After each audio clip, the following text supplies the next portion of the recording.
മാസപ്പടി കേസിൽ എക്സാലോജിക്കിനെ കേന്ദ്രീകരിച്ച് ഇഡി അന്വേഷണം തുടരുന്നു. സാമ്പത്തിക ഇടപാടുകൾ സംബന്ധിച്ച ഡിജിറ്റൽ രേഖകളുടെ പരിശോധന പൂർത്തിയായി. CMRL എക്സാലോജിക് ഇടപാടിൽ സുതാര്യമല്ലാത്ത നിരവധി സാമ്പത്തിക ഇടപാടുകൾ നടന്നതായിട്ടാണ് ഇഡിയുടെ പ്രാഥമിക വിലയിരുത്തൽ. വൈകാതെ മാസപ്പടി കേസിലെ ഇഡി പ്രാഥമിക റിപ്പോർട്ടും തയ്യാറാകും. CMRLനെ കേന്ദ്രീകരിച്ച് ആരംഭിച്ച ഇഡി അന്വേഷണമാണ് എക്സാലോജിക്കിലേക്കും എത്തിയിട്ടുള്ളത്. CMRLുമായി ബന്ധപ്പെട്ട പ്രാഥമിക അന്വേഷണവും വിവരശേഖരണവും പൂർത്തിയാക്കിയതിനൊപ്പം കമ്പനി MDയെയും ഇഡി കൊച്ചി യൂണിറ്റിലെ ഉന്നത ഉദ്യോഗസ്ഥർ തന്നെ മണിക്കൂറുകൾ ചോദ്യം ചെയ്തിരുന്നു. വീട്ടിൽ നിന്നും ഓഫീസിൽ നിന്നുമായി കണ്ടെടുത്ത ഡിജിറ്റൽ രേഖകളുടെ പരിശോധനയാണ് പൂർത്തിയാക്കിയത്. ഇതിനൊപ്പം പേപ്പർ രേഖകളും പരിശോധിച്ചിട്ടുണ്ട്. ഇതിനുശേഷമാണ് മുഖ്യമന്ത്രിയുടെ മകൾ വീണയുടെ എക്സാലോജിക്കിനെ കേന്ദ്രീകരിച്ചും അന്വേഷണം നീങ്ങിയത്. കള്ളപ്പണം വെളുപ്പിക്കുക എന്ന ലക്ഷ്യത്തോടെ പണമിടപാടുകൾ നടന്നിട്ടുണ്ടോ എന്നാണ് ഇഡി അന്വേഷിക്കുന്നത്. CMRLന്റെ 135 കോടിയുടെ സാമ്പത്തിക ഇടപാടുകളിലാണ് ഇഡി അന്വേഷണം തുടങ്ങിയത്.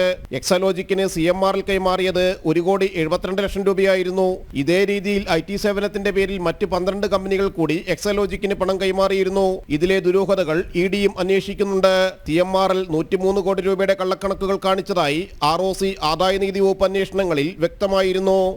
ജിജീഷ് കരുണാകരൻ, ജനം, കൊച്ചി.